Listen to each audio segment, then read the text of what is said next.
जंगल में था, अक्ल कम थी और शक्ति ज्यादा थी। तो छोटे छोटे कुछ सिद्धियां विद्या सब आ गई, थोड़ी मतलब बहुत कुछ होने लगा, बहुत ताकत थी और नजर उठाता था, नजारे बदल देता था। एक बार मैंने सोचा चल अपन गायब होते हैं, बड़ा करेंगे कुछ, यहां से गायब होंगे उधर प्रकट होंगे। ज्ञान की कोई सीमा नहीं है, आप किसी भी स्तर पे जाके ज्ञान ले सकते हो। हर चीज को जानो, सब समझो, हर एक व्यवस्था का एक साइंस होगा ही होगा। जब किसी ने किया है तो तुम क्यों नहीं कर सकते। शक्ति को 3 भागों में विभाजित किया, इच्छा शक्ति, क्रिया शक्ति, ज्ञान शक्ति। साधु का मिल जाना मतलब परमात्मा की परम कृपा होगी तभी साधु मिलेगा। वैसा साधु का मिलना मतलब परमात्मा तुम पे परम प्रसन्न है तो साधु देगा, ऐसा नहीं तो नहीं देता। साधु एक ऐसी चीज है कि वो जब आगे बढ़ता है तो परमात्मा कहता है भाई तू ही कर ले, मैं बाद में देखूंगा। सेल्स की जो फ्रीक्वेंसी है इसी से मेंटेन होती है, अगर ये कम हो गई तो फ्रीक्वेंसी गिर जाती है। आकाश तत्व से 5 तत्व प्रकट हुए हैं। आकाश तत्व इनका पिता है 4 तत्वों, ये सबसे बड़ा है, सबसे विशाल है, बृहत है और इसका एक ही काम है, ये फैला देता है, पसार देता है, व्यापक कर देता है। आप अगर इसमें आ गए तो आपको फैला देगा, आपको सीमित नहीं रखेगा। ऐसी ऐसी दिव्य शक्तियों के साथ आप में भर देगा और जागृत कर देगा कि आप संसार में सबसे बेहतरीन हो सकते हैं, सबसे बेहतर हो सकते हैं। आपकी बराबरी फिर कोई और नहीं कर सकता। धन इतना कि आपके मुकाबले में कोई ठहर नहीं सकता।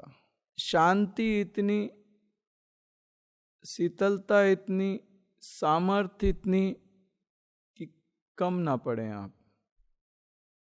आकाश तत्व ऐश्वर्यों से भर देगा, आपको सारे सुख सुविधा ऐश्वर्य सब इतने देगा कि आपका मन तृप्त हो जाए और आप उससे ऊपर उठो, इतना देगा।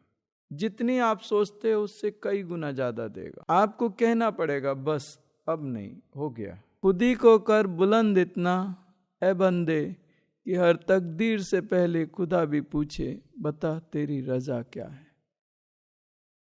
ये मामला उस तरफ जाता है, लेकिन इस साइंस को समझना पड़ेगा। कुछ मिरेकल विरेकल नहीं है, मिरेकल कुछ नहीं होता। 200 साल पहले आप किसी से कहो कि एक छोटा सा मोबाइल के बारे में आप किसी को समझाते थे 200 साल पहले, तो वो क्या कहता था, मिरेकल है। आज आप किसी को बताओ कि ये देखो जादू, हट मोबाइल है ये तो। आप किसी को भी बोलो, छोटे बच्चे को बोलो ये देख जादू है, अमेरिका का आदमी इधर से दिखता है, बात कर सकते। जाओ ना काका, मैं ही मिला एक। आप किसी को नहीं बोल सकते, क्यों? क्योंकि उस समय 200 साल पहले जो कॉन्शियसनेस थी वो अलग थी, आज की कॉन्शियसनेस अलग है। आज आपकी समझने की क्षमता अलग है। तो वो जो 200 साल पहले चमत्कार था, आज वो साइंस हो गया। चमत्कार उसको कहते हैं जहां तुम्हारी बुद्धि जिस चीज को समझ ना सके, पहुंच ना सके, वो तुम्हारे लिए चमत्कार। वो तुम्हारी बुद्धि वहां पहुंच गई, समझ गई, तो वो तुम्हारे लिए विज्ञान। मूर्ख लोग चमत्कार को पकड़ते हैं और अक्लमंद विज्ञान को। मैं सीधी सी बात जानता हूं, जो 1 नंबर का मूर्ख है वो बात चमत्कार की करेगा। जिसकी कॉन्शियसनेस एक स्तर तक पहुंची है वो चमत्कार नहीं बोलेगा, वो कहेगा सब कुछ विज्ञान है। ये मैं तुम्हें विज्ञान बता रहा हूं। ज्ञान को क्रिया में परिणित करो तो विज्ञान होता है। अभी मैं जो बोल रहा हूं वो ज्ञान है। जब इसको तुम क्रिया में परिणित करोगे, इसको बदलोगे, इसके साथ तुम काम करोगे, तो ये विज्ञान हो जाएगा। ये मैं अभी कर नहीं रहा, अभी सिर्फ तुम्हें बता रहा हूं, ये सिर्फ ज्ञान है। अभी इसका कोई फायदा नहीं है, ये क्रिया में कन्वर्ट नहीं हुआ। अभी सीधा सीधा बोल रहे हैं, ज्ञान और क्रिया जब मिलती है तो विज्ञान प्रकट होता है। सीधा सिस्टम है, बिल्कुल साफ सुथरा। मैं ज्यादा पढ़ा लिखा नहीं हूं, लेकिन मैंने हमारे जीवन पे होने वाली हर व्यवस्थाओं पे रिसर्च करी है, एकदम गहरी रिसर्च। ज्यादातर दिक्कत ये होती है कि हमारे आध्यात्मिक लोग विज्ञान का बहिष्कार करते हैं। सब चीजें अच्छी होती हैं, फूल सुंदर है लेकिन फूल के नीचे कांटा होगा। ये ब्रह्मा जी की सृष्टि है, इसमें अमृत है तो विष भी है, सुबह है तो शाम भी है, सब इसका विपरीत है। ब्रह्मा की सृष्टि में सब विपरीत है। और विष से भी औषधि बनाई जाती है, आप यूज करना बस जानते हो उसको। आपके पास हर चीज को यूज करने की कला होना चाहिए, नॉलेज होना चाहिए, आप किसी भी चीज को यूज कर सकते हो। हम लोग जब एक स्थिति में आए तो हम लोगों से कहा गया कि शुभ लाभ भी नष्ट हो जाता है, कुछ शुभ नहीं और कुछ लाभ नहीं और कुछ अच्छा नहीं और कुछ बुरा नहीं, उसको भी हमारे अंदर से नष्ट कर दिया गया, सब जलाया गया, पूरा अस्तित्व जला दिया गया। एक शमशान देखा मैंने अपने अंदर जलता हुआ, उस चिता में मेरा पूरा एक एक सिस्टम पूरा जला दिया गया, नष्ट कर दिया गया। और उस समय जब वो नष्ट हो रहा था, वो चिता जल रही थी मेरे अंदर, तो मैं इतनी पीड़ा हो रही थी, गजब पीड़ा हो रही थी। हजारों जन्मों के संस्कार वो जब नष्ट हो रहे थे तो पूरा अस्तित्व पीड़ा से भर गया। तब मुझे पता चला कि भगवान शिव शमशान की राख क्यों लगाते, भस्म क्यों लगाते। साधक के अंदर हृदय में जब तक वो चिता ना जले तब तक शिव का प्रागट्य नहीं होता, मैं होता है। जब तक साधक के अंदर सब है तो साधक रहता है। जब उसके अंदर एक वो शमशान जलता है, उस शमशान में उसका सारा अस्तित्व जल जाता है, तो जो बची हुई राख है भस्मी, वो शिव लगा लेता है। साधक इस हालत में आ जाए कि सिर्फ राख बचे, तब वो राख शिव अपने को स्वीकार कर लेता है और कुछ नहीं रहता साधक के पास। अगर सीधा बोलूं तो साधक वो भस्म है जो शिव अपने अंग पे लगाता है। मुझे तब पता चला कि साला ये गड़बड़ वाला काम है, तो किसी ने बताया ही नहीं मुझे कि जलने के बाद में शिव मिलेगा, शिव तुम्हें अंग अंग पे लगाएगा। वो घटना जब मेरे साथ घटी तब पता चला कि यार ये तो लंबा लफड़ा है साला, इतना कौन सोचेगा, ये तो लंबा लफड़ा है, इतना कौन सोचेगा भाई साहब कि तुम पहले जल जाओ फिर उसके बाद जो भस्मी बचेगी वो शिव लगाएगा।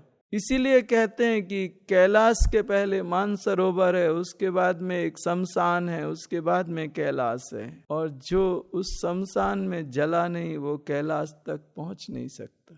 उस शमशान की आग को अपने अंदर जलाना पड़ेगा, तब कैलाश के दरवाजे तुम्हारे स्वागत के लिए खुलेंगे, सलाम ठोका जाएगा तुम्हें। और ये गधे लोग उस मानसरोवर में छोटी सी जगह है जहां पानी कम है, घुसने की कोशिश करते हैं, तो इनकी फ्रिक्वेंसी और उसकी फ्रिक्वेंसी एकदम अलग है। कैलाश की जो फ्रिक्वेंसी है वो एकदम अलग है और इनकी फ्रिक्वेंसी एकदम अलग है। अब जब ये घुसते हैं तो इनके शरीर में कुछ कुछ होना शुरू हो जाता है, क्योंकि वो फ्रिक्वेंसी हमारे बॉडी की फ्रिक्वेंसी को बढ़ाती है। और जब बॉडी की फ्रिक्वेंसी बढ़ती है एक एक सेल की, तो पता नहीं क्या क्या होता है। लेकिन एक साधक साधना करके उस फ्रिक्वेंसी में पहले ही प्रवेश कर जाए जितनी कैलाश की फ्रिक्वेंसी है, तो उसकी फ्रिक्वेंसी और कैलाश की फ्रिक्वेंसी और बॉडी की फ्रिक्वेंसी एक जैसी होगी, मर्ज हो जाएंगे, एक दूसरे के साथ मैच होते हैं, नो प्रॉब्लम। शरीर की फ्रिक्वेंसी ऐसी हो और कैलाश की फ्रिक्वेंसी ऐसी हो तो शरीर इस फ्रिक्वेंसी में जाएगा तो बड़बड़ करने सवाल ही नहीं, होने वाली है ना, फ्रिक्वेंसी तो बढ़ेगी। कैलाश अपनी फ्रिक्वेंसी थोड़ी कम करेगा, इसकी फ्रिक्वेंसी उठाएगा, और जब इसका एक एक सेल उतने हर्ट पे जो वाइब्रेट कर रहा है उससे 100 गुना 1000 गुना ज्यादा हर्ट पे वाइब्रेट करेगा, तो ये तो मरने के लायक हो जाएगा। शरीर दर्द करता है, जंगल में था, अक्ल कम थी और शक्ति ज्यादा थी, तो छोटे छोटे कुछ सिद्धियां विद्या सब आ गई, थोड़ी मतलब बहुत कुछ होने लगा, बहुत ताकत थी और नजर उठाता था, नजारे बदल देता था। तो मैंने छोटे छोटे सब काम करने शुरू किए, उसके बाद हो जाते थे, वो एकदम हो जाते थे, कुछ नहीं। एक बार मैंने सोचा चल अपन गायब होते हैं, बड़ा करेंगे कुछ, यहां से गायब होंगे उधर प्रकट होंगे। तो उसके लिए क्या होता है, जैसे आपका फैन है, अगर वो एक ज्यादा स्पीड पे चले तो ब्लेड नहीं दिखती। फिर ऐसे ही आपके जो सेल्स हैं, मैंने आपको एटम्स बताए कि उनकी फ्रीक्वेंसी अगर बहुत बढ़ जाए तो वो टूट जाते हैं। आपस में क्या होता है, उनमें विकर्षण होता है, डिटैच होते हैं, वो दूर दूर जाते हैं। क्योंकि एक सेल जब ज्यादा फ्रीक्वेंसी पे वाइब्रेट करता है तो उसकी एक मैग्नेटिक फील्ड बनती है। एक सेल अगर अपनी फ्रीक्वेंसी को लगातार बढ़ाता जाए तो उसका एक फील्ड बनता है, और फिर दूसरा सेल उस फील्ड में नहीं आ पाता, दूसरा सेल उसके बाजू में बाहर जाता है। तो वो क्या होता है कि वो डिस्ट्रक्शन होता है। फ्रीक्वेंसी में सीधी सी बात बताऊं, फ्रीक्वेंसी अगर कम होगी तो वो बहुत नजदीक होंगे और मटलाइज हो जाएंगे, थर्ड डायमेंशनल हो जाएंगे, विजिबल हो जाएंगे। फ्रीक्वेंसी अगर कम है तो वो सेल्स पास पास आ जाएंगे और मटलाइज हो जाएंगे, आपको दिखने लगेंगे, विजिबल हो जाएंगे। अगर उन्हीं सेल्स की फ्रीक्वेंसी बढ़ा दी तो वो दूर होने लगते हैं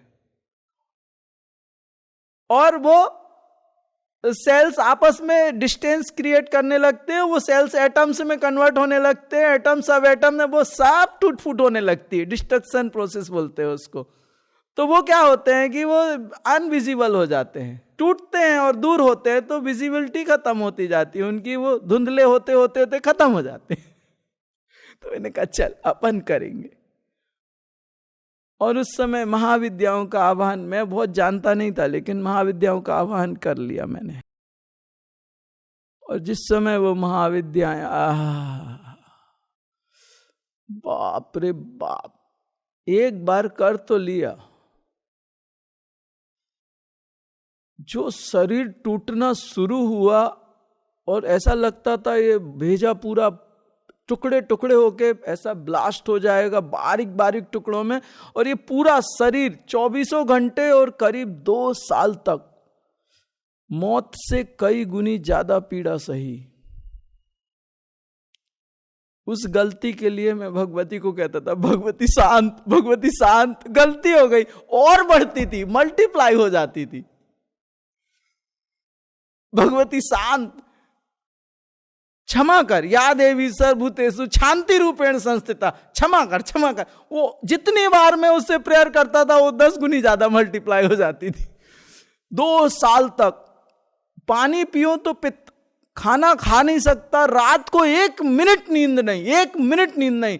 पूरे उतने साल ना सोया, ना जगा, ना खाना खाया, ना कुछ किया, ना कुछ किया, ना कुछ किया। अरे बाप रे, मरे से ज्यादा हालत खराब हुई। 2 साल लगभग, मेरे ख्याल से, मुझे एक्यूरेट तो नहीं मालूम लेकिन 2 साल, जहां तक मुझे 2 साल के ऊपर ही गया। बहुत बहुत मतलब सच में वो पीड़ा मृत्यु से कई गुनी ज्यादा थी। लेकिन उसमें एक चीज हो गई, उसमें मेरी फ्रीक्वेंसी इतनी बढ़ी कि कर्मों की वाट लग गई, कर्म नाम की चीज ही नहीं रही। मोस्टली खत्म हो गया मामला। बिना साधना किए सालों की साधना एक साथ हो गई, क्योंकि उस फ्रीक्वेंसी पे कर्म रुक नहीं सकते, जल गए। उसके बाद जैसे तैसे मामला ठंडा हुआ। मैं समझ गया शक्ति के साथ जिद नहीं करनी चाहिए। यम के साथ तुम पंजा लड़ाओ लेकिन भगवती के साथ जी ठीक है। काल के साथ तुम भिड़ जाओ, कोई टेंशन नहीं। बजरंगा के साथ तुम मस्ती कर लो, सबके साथ मस्ती करो, भगवती के सामने नहीं। शक्ति के साथ खेल नहीं, वो फिर ऐसा खिलाती है कि सब खेल भूल जाते हैं अपन। उतना मेरे को अक्कल आ गई। आगे मैंने साधना करता रहा और होता रहा, फिर वो मैच हो गई, शक्ति मर्ज हो गई। फिर वो अलग अलग नहीं रहे हम लोग, हम दोनों अलग अलग नहीं रहे, मर्ज हुई वो। फिर बाद में मुझे समझ आया कि जब हमें गायब होना होता है तो उस समय शरीर के बाहर निकल जाओ और फ्रीक्वेंसी को हायर लेवल पे वाइब्रेशंस दो एकदम, तो वो सेकेंडों में शरीर गायब होता है। लेकिन शरीर में रह के अगर आप फ्रीक्वेंसी बढ़ाओगे तो तकलीफ होगी और फिर वो बढ़ नहीं सकती। और वो जो काम है वो सेकेंडों में होना चाहिए, वो सालों की बात नहीं है। उस लेवल तक जाना चाहिए कि वो सेल्स, एटम, एटम से सब एटम्स, एटम, न्यूट्रॉन, प्रोटॉन, वो सब खट खट खट खट खट खत्म। वो बात फिर समझ आई मुझे। और गुरु भगवान भी चुप कर बेटा। किसी ने हेल्प नहीं की मेरी। 2 साल तक सबसे प्रार्थना करता रहा, बहुत तकलीफ हो रही, प्लीज हेल्प करो। मेरे सीनियर्स भी कुछ थे साधक, बोले यार मैं जानता ही नहीं हूं कुछ क्या है, मेरे को नहीं मालूम बाबा। उस शक्ति ने किसी को उंगली नहीं लगाने दी, मैं था और वो थी, और खेल 2 साल तक चलता रहा। भयानक। इसीलिए मैं तुम लोगों को बोलता हूं कि ठंडा करके खाओ, ठंडा करके खाओ। मैं बढ़ाना जानता हूं, कम करना मुझे नहीं आता। जब मेरी एनर्जी हर कुछ 1 साल में बढ़ती है, 1-1.5 साल में, जब भी एनर्जी बढ़ती, साधना बंद करता हूं, मार्केट में जाके गोलगप्पे वाले की दुकान पे खड़ा होता हूं, ला भाई। और कोई तरीका ही नहीं है मेरे पास, मैंने सब तरीके आजमा लिए, जो भी तरीका यूज करो वो और बढ़ती है, इंक्रीज होती है। और जब वो बढ़ती है तो ये पूरा शरीर ऐसा टूटता है ना, अरे बाप रे, ना बैठते बनता है, ना चलते बनता है, ना सोते आता है, ना जागते बनता है, ना खाते बनता है, ना कुछ नहीं। हिलना डुलना तक मुश्किल हो जाता है, वो एनर्जी फ्रीक्वेंसी बढ़ती है। फिर मैं कुछ नहीं करता, सब साधना बंद कर देता हूं। जब वो ठीक हो जाती है तब फिर धीरे धीरे स्लोली छोटी छोटी साधनाओं से आगे बढ़ता हूं। एक्चुअल लिमिटेशंस मुझे जरा भी पसंद नहीं है। लिमिटेशंस आदमी को बांधती हैं। आपको वो कहती हैं कि बस इतना हद है, इसके बाहर मत जाइए। एक होती हद और एक होती है बेहद। मैं बेहद वाला इंसान हूं। ज्ञान की कोई सीमा नहीं है, आप किसी भी स्तर पे जाके ज्ञान ले सकते हो। हर चीज को जानो, सब समझो। हर एक व्यवस्था का एक साइंस होगा ही होगा। जब किसी ने किया है तो तुम क्यों नहीं कर सकते? तुम्हारे पास भी उतना ही दिमाग है, 2 हाथ हैं, 2 पैर हैं, 1 नाक है, 2 कान है, 2 आंख, उसकी भी हुई है। तो फिर हम कैसे छोटे और वो कैसे बड़ा? एक इंसान जहां पहुंच सकता है, सारी मानव जाति वहां पहुंच सकती है। मैं इस विचारधारा का इंसान हूं, इसलिए मेरी घुसपैठ हर जगह रहती है, लगभग हर जगह रहती है। और मृत्यु का भय नहीं है, इसलिए कुछ भी करता हूं। शक्ति को 3 भागों में विभाजित किया: इच्छा शक्ति, क्रिया शक्ति, ज्ञान शक्ति। अब आप इसको मैं एक एग्जाम्पल देता हूं। आपके घर में सारा खाने की रॉ मटेरियल है, आटा है, भाजी है, टमाटर है, सब है, पनीर है, ये है, वो है, तेल है, सब है। और आपको भूख लगी है और कोई नहीं है, आप अकेले हो घर में और खाना बाहर से नहीं आ सकता। तो आपको भूख लगी है, मतलब इच्छा है खाने की। ओके, यहां इच्छा शक्ति आ गई। अब आएगी ज्ञान शक्ति। हाँ, मटेरियल तो है, लेकिन क्या हमें खाना बनाना आता है क्या? अगर आता है तो एक ज्ञान शक्ति होगी। अब इसमें तीसरा स्टेप आएगा, इच्छा भी है, ज्ञान भी है, लेकिन खाना तो अभी बना नहीं, क्योंकि क्रिया नहीं हुई ना। तो उसमें क्रिया शक्ति आनी चाहिए। ये तीनों शक्तियां मिल जाएं तो क्या होता है? मामला जम जाता है। और आप यकीन मानिए, इनकी अधिष्ठात्री देवियां हैं महाकाली, महालक्ष्मी, महासरस्वती, और मैं राजराजेश्वरी त्रिपुर सुंदरी का साधक हूं। सबसे अच्छी साधना मेरी श्री विद्या की है, सबसे अच्छी साधना। त्रिपुर सुंदरी मतलब उससे ही महाकाली निकली, उससे ही महालक्ष्मी निकली, और उससे ही महासरस्वती निकली। भगवती मुझे बहुत प्रेम करती है, और मैं भगवती को अभी क्या बोलूं। तो आपको क्रिया योग की शुद्ध व्यवस्थाएं मिलेंगी, और ये जो क्रिया योग ही है, ये जो आप कर रहे हो, इसमें आपकी इच्छा शक्ति है, ज्ञान शक्ति बढ़ा के क्रिया शक्ति में वो कन्वर्ट कर रहा हूं, मैं क्रियान्वित कर रहा हूं। राइट? एक गुरु का जो उद्देश्य होता है, वो उद्देश्य एक ही होता है कि शिष्य का भला होना चाहिए, साधक का भला होना चाहिए। सिद्ध मार्ग में एक आशीर्वाद होता है, ऊर्ध्वरेता भव, मतलब उसकी जो चेतना है वो ऊपर की ओर उठे। और उसके लिए क्या होता है? मेरे गुरु भगवान ने मुझे दूसरे सिद्धों के पास भेजा। जैसे आपके घर में बच्चा है, अभी वो बच्चा समझ लीजिए कि 5th क्लास में है, 8th क्लास में है, तो आप लोग कभी कराटे क्लासेस उनको ज्वाइन कराते हो ना, या संगीत की क्लासेस ज्वाइन कराते हो ना। हम लोगों को क्या होता है कि मुख्य गुरु वही है, लेकिन स्पेसिफिकेशन होते हैं। हर सिद्ध की अपनी एक विशिष्टता होती है। जैसे एक कान का डॉक्टर है, एक हार्ट का डॉक्टर है, कोई बोन्स स्पेशलिस्ट होगा। तो ऐसे हम लोगों में सिद्धों में क्या होता है कि स्पेसिफिकेशन होते हैं। तो जब हमारे को चाहिए तो हम अपने शिष्यों को क्या करते हैं, हमारे भगवान ने हमें भेजा दूसरी जगह, दूसरे सिद्धों के पास, मैंने दे दिया तेरे को, जो तू जिस काम से आया था वो हो गया, अब जा। और दूसरी चीज होती है, जब आप प्राइमरी स्कूल पास कर लेते तो हाई स्कूल में आपको एडमिशन लेना ही पड़ेगा। तो आप ये जो साधनाएं देखो, इस शिविर करो, उसके बाद आप समझो कि ये हाई स्कूल है कि प्राइमरी है कि कॉलेज है, वो आप सोचो। ठीक है भैया, ये आपको हम याद रहे इसलिए हमें किस तरह से प्रार्थना करनी है आपको? ये सबसे बड़ी बात है।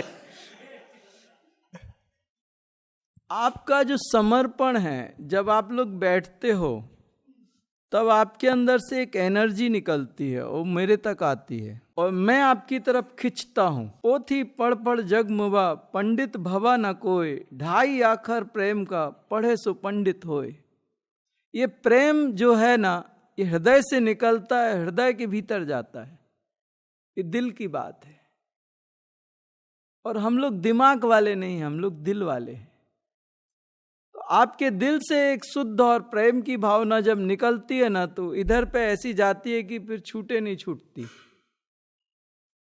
ऐसी लागी लगन, मीरा हो गई मगन, वो तो हरी हरी हरी गुन गाने लगी। महलों में पली, बन के जोगन चली, वो तो रानी दीवानी कहाने लगी। ये प्रेम सबसे बड़ा बंधन है। ये प्रेम एक ऐसी चीज है कि परमात्मा भी इससे छूटा नहीं। ये रहेगा तो याद आएगी आएगी और आएगी। प्रेम जहां ज्यादा होता है, याद वहां ज्यादा आती है।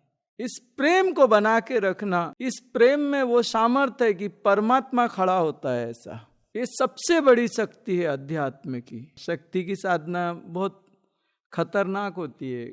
हमारे को तो थोड़ा सा पहले के जन्मों की है, तो इस जन्म में ज़्यादा मुझे नहीं, लेकिन फिर भी उस समय क्या होता है, जो भगवती होती है ना, कोई साधक साधना करता है तो भगवती जब आती है, बड़े व्यवधान आते हैं। वो आती है विकराल रूप में और साधक को खाना शुरू करती, मांस खाना शुरू कर देती साधक का। और उस समय साधक ने आंख नहीं खोलनी चाहिए और मंत्र जब बंद नहीं होना चाहिए, तो मर जाता है साधक। भयंकर विकराल रूप में आती है शक्ति। जब वो पैर उसके जब आती है तो वो ऐसे धम, ऐसा लगता है जैसे पृथ्वी हिल रही हो। भयंकर रूप में आती है वो। उसके बाद में साधक के मांस खाना शुरू करती है, वो नोच नोच के खाती है। मैं साधना करने बैठता हूं तो मैं कहता हूं, मैं तुझसे प्यार करता हूं, मैं तेरा ही हूं। अगर तुझे लगता है कि खाना चाहिए तो खा, प्रेम से खा। मुझसे जितना सहन होगा सहन होगा, नहीं होगा तो आंसू बहेंगे। तू सहन कर सकती मेरे आंसू, तो कर। मैं भी सहन करता हूं, तू भी सहन कर। नहीं होगा सहन तो मंत्रों के साथ निकलेगा, आंसू निकलेंगे। अगर मैंने प्यार किया है तो तूने भी तो कहीं ना कहीं किया ही होगा प्यार। एक तरफा प्यार तो हो नहीं सकता, कुछ तो होगा इस प्यार में। मैं मरने को तैयार हूं, मुझे कोई दिक्कत नहीं, मैं मरने को तैयार हूं। योगिनी चाहिए, सीधे बोलूंगा, योगिनी आ, काम कर, निकल। काम करेगी, जाएगी वो। कभी साधना नहीं किया योगिनी, सिद्ध नहीं किया, कुछ नहीं किया। जरूरत है, वो उसका डिपार्टमेंट है, वो उसका सब्जेक्ट है। सब डाकनी, साकनी, राकनी, लाकनी, हाकनी। जब आप अपने आत्म तत्वों में स्थित होते हो ना, तो सब आपकी सुनते हैं। फिर एक एक को साधने की जरूरत नहीं है। सबसे बड़ी चीज है आत्मशक्ति। आप जब अपनी आत्म बल में स्थित होते हो तो सब आपकी सुनते हैं। इतनी सारी भगवती की स्वरूप है, इतना ये है, किस किस को साधूंगा, कहाँ कहाँ पे क्या क्या करूंगा, नाम भी याद नहीं रहते। मैंने कहा ना, मैं 1 नंबर का भुलक्कड़ हूं, मुझे याद भी नहीं रहता। कहाँ याद रहेगा मुझे? ये टैब रख के बैठता हूं, कोई मंत्र भूल गया तो इसमें खोल के देख लेता हूं, और कभी कभी तो भूल गया। रामकृष्ण हरि वो उनको भी मालूम है कि ये भुलक्कड़ है, तो वो भी जानते हैं, जान दे, जो कर रहा है कर, अपना काम अपन करके निकलेंगे। मामला यहाँ तक सेट हो गया है और कोई दिक्कत नहीं है, सब आराम है, मस्ती है, मौज है और सब बढ़िया है। अब तुम्हें इस मस्ती मौज और आराम में आना हो तो आ जाओ, मेरी पार्टी में अगर आना चाहते हो तो ज्वाइन करो। मैं ज्यादा बंधनों में या कुछ उसमें नहीं हूं, मैं तो एक हवा में उड़ता हुआ एक पत्ता हूं, मौज के जैसा उड़ रहा हूं। जहां हवा चली गई वहां चला गया। मुझे बंधन पसंद नहीं और कहाँ जाऊंगा मुझे भी नहीं मालूम, और जहां जाऊंगा उससे कोई ऐतराज नहीं। हवा से भी कोई शिकवे शिकायत नहीं कि तू मुझे यहां कहाँ लेके आई। जाही विधि राखे राम ताही विधि रही है, सीताराम सीताराम सीताराम कहिए। ये मेरे जीवन जीने का अंदाज है आज का। अपन तो ऐसे हैं कि, और इसी अंदाज में मुझे नहीं मालूम मैं अच्छा हूं बुरा हूं क्या हूं, मुझे नहीं लगता ना मैं अच्छा हूं ना मैं बुरा हूं। अब मैं हूं वो भी बड़ा सवाल है, अब मैं हूं और कहाँ हूं वो भी बड़ा सवाल है। तुम मुझे देखोगे इधर हूं, मैं शायद कहीं और कुछ और काम कर रहा हूं। जैसे मैंने बोला अभी कि मैं राउंड अप पे निकलता हूं, उस समय जो लोग बैठे रहते हैं उनको लगता है कि मैं यही हूं, और मैं किसी को दे दनादन शुरू। एक योगी को जानने के लिए आपको योगी बनना पड़ेगा। मैं क्या हूं? मैं इतना व्यापक हूं, इतना पावरफुल हूं, मेरे को मेरी सारी पावर्स नहीं मालूम अभी भी। रोज एक नई पावर्स मैं अपने अंदर जाके निकालता हूं, कुछ निकालता हूं, एक खजाने हैं मेरे, मुझे नहीं मालूम और कितना भरा पड़ा है। और मैं ये तुम लोगों को कहता हूं कि तुम जिस दिन अपने अंदर चले जाओगे उस दिन तुम मालिक बन जाओगे, तुम्हारा जीवन आसान हो जाएगा। क्योंकि शक्ति के बिना जी रहे हो तो तकलीफ है, शक्ति के साथ जियोगे तो आसानी से जियोगे। और जरूरत है आज शक्ति की, क्योंकि कलयुग का पावर अभी बढ़ता जा रहा है और आने वाले दिनों में और बढ़ेगा। तो तुम्हारे पास एक कोई तो सामर्थ्य होनी चाहिए जिससे तुम उसको रोक सको या थोड़ा संभाल सको। कुछ लोग तो होने चाहिए। अगर असुर बढ़ रहे हैं तो देवता भी तो बढ़ने चाहिए। असुरों को बढ़ाने के लिए कोई मेहनत की जरूरत नहीं, वो तो अपने आप बढ़ते हैं। देवता बनाने के लिए बड़ी मेहनत करनी पड़ती है। और हम जैसे लोग तुम्हारे समाज में बहुत अमृत के कुंड के जैसे हैं। जिस दिन हम लोग जाएंगे तुम्हारी समाज की बहुत बड़ी क्षति होगी, क्योंकि जो ज्ञान और जो विद्याएं मेरे अंदर हैं वो तुम्हें बहुत खतरनाक, मतलब मिलेंगी नहीं, तुम पागल हो जाओगे। अघोर की अलग है, गायत्री की अलग है, सैभी की अलग है, वैष्णव की अलग है, शाक्ति की साथ में चल रही। तुम कितना ले सकते हो, तुम्हारी क्षमता कितनी है। मेरे साथ में रहने वाले उनकी हालत खराब होती, रोते हैं वो। जब मैं उनको साइंस, अभी मैं तुम्हें कुछ बता नहीं रहा, जब उनको साइंस बताता हूं तो वो कहते हैं ये बाबा ये नहीं जमेगा मेरे को। सब हाथ खड़े करते हैं ऐसे। इतना डीप है और इतना बड़ा है कि अच्छे अच्छे दिग्गज वहां पे सर झुका के और कहते हैं भैया माफ करो यार। तो देखे किसको जाऊंगा, जिस दिन मरूंगा उस दिन मेरे साथ अभी क्या क्या जाएगा और क्या क्या पता नहीं, भगवान जाने। लेकिन कोशिश कर रहा हूं, उस दिन बड़ी हानि होगी तुम्हारे समाज की। हम जैसे लोगों का अगर उपयोग कर लो तो हर क्षेत्र में तुम्हारे को फोड़ डालूं मैं, एक एक व्यवस्थाओं, एक एक क्षेत्र में ऐसी ऐसी व्यवस्थाएं फोड़ू कि हम लोग जब अपनी औकात में आते हैं तो तुम्हारी कहीं से कुछ नहीं, भगवान खड़ा करते हैं हम लोग अगर जिद पे आ जाएं और खड़े हो जाएं तो प्रकृति भी कहती है ठीक है बाबा चल कर ले, तेरे को जो करना है। एक साधु अपने आप में अमृत का कुंड होता है। साधु का मिल जाना मतलब परमात्मा की परम कृपा होगी तभी साधु मिलेगा। वैसा साधु का मिलना मतलब परमात्मा तुम पे परम प्रसन्न है तो साधु देगा, ऐसा नहीं तो नहीं देता। साधु एक ऐसी चीज है कि वो जब आगे बढ़ता है तो परमात्मा कहता है भाई तू ही कर ले, मैं बाद में देखूंगा, बता देना मुझे कब करना है फिर मैं करूंगा। प्रकृति अपने आप कहती है मुझसे, कर ले बाबा तू, फिर बाद में मैं अपने सिस्टम में आऊंगी। और मैं जब तुम लोगों पे काम करता हूं तो मुझे लगता है कि मैं कर लूंगा, मैनेजेबल होता है तो मैं कर लेता हूं। और जब कोई फालतूगिरी करता है कोई बंदा, तो मैं कहता हूं भाई हो गया मेरा, अभी तू कर। तब प्रकृति अपने लॉज लगाती है फिर उस पर, और फिर वो सिस्टम चालू होता है। लेकिन जब तक मैं करता हूं प्रकृति शांत रहती है, वो कहती है तू कर ले, अगर तेरे से सेट होता है तो अच्छी बात है, नहीं हो तो फिर मैं आगे बढ़ूंगी। ये बिल्कुल सत्य बात है, ये मंदिर में बैठ के बोल रहा हूं। और ये सिर्फ ऐसा नहीं कि मेरी एक कहानी है, मैं अकेला एक बंदा हूं, ये पूरे साधु समाज की जो उस स्थिति में पहुंचा है उसकी पूरी कहानी है। जब वो काम करता है तो प्रकृति उसको कहती है हाँ ठीक है कर, और साधु जब कर लेता है तो प्रकृति उसके बाद में देखती है कि अपन ने क्या बचाया, अपने लिए क्या बचाया, वो आगे जाके करती है। देवता भी कोशिश करते हैं कि वो बचे रहें, वो भी कोशिश करते हैं कि जान दे बाबा, लड़का ही ठीक नहीं है, ये दूर रहो इससे, फालतू में जो बोलता है चुपचाप। वो आदमी बड़ा खतरनाक होता है जिसको ना मरने का डर है ना जीने की इच्छा है, उससे पंगा कभी नहीं लेना चाहिए। और दूसरा वो साधु बड़ा खतरनाक है जो अपने आत्म स्वभाव में स्थित है और उसको कोई लगी पड़ी नहीं किसी के साथ, क्योंकि तुम कर क्या लोगे अब मेरा, और कौन क्या कर लेगा, जितना होना था वो हो चुका, और क्या करोगे अभी तुम मेरा, कुछ नहीं कर सकते। जहां एक चीज आ गई कि तुम मेरा कुछ नहीं कर सकते और कोई मेरा कुछ नहीं कर सकता, वहां पे फिर वो ऐसे ही डाकू बन जाता है। मामला यहां पे आएगा ही, पक्का आएगा। रुद्र जो होता है वो क्रोधित होता है तभी हमारे को पीड़ा होती है। जैसे जो कोरोना आया था उसको महामारी कहते हैं, और हमारे ग्रंथों में लिखा है रुद्र के क्रोध से महामारी आती है। तो जब भी आप रुद्राभिषेक करते हो तो एक्चुअल क्या होता है, रुद्र का क्रोध क्या होता है, उस क्रोध को अपन यूज करते हैं। जैसे हमारे को कोई बीमारी है तो उसके क्रोध को बीमारी पे लगाएंगे तो बीमारी नष्ट होगी।